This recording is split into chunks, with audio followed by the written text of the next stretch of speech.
இந்த ஒரு ஆசீர்வாதத்தை மட்டும் எனக்கு ஏன் ஆண்டவரே தூரமாக்குறீங்க?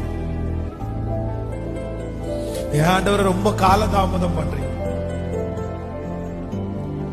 உடைய மனது கேட்டுக்கொண்டே இருக்கும் போது ஆண்டவர் ஒரே ஒரு பதில் தான் சொல்றாரு,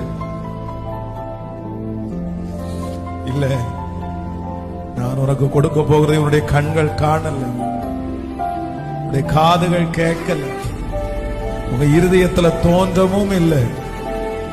உன் நினைவை காட்டிலும் என் நினைவு வித்தியாசமானது, பெரிதா இருக்கிறது. ஏற்ற காலத்துல நான் உனக்கு செய்வேன். நான் உனக்கு சொன்னதை செய்யும் அளவும் உன்னை கைவிடுவதில்லை. நீங்கள் நெடுநாள் காத்திருக்கிறது உங்கள் இருதயத்தை இளைக்க பண்ணினாலும் நீங்கள் விரும்புகிறது வரும்போது வேதம் சொல்லுகிறது அது ஜீவ விருட்சம் போல இருக்கும்.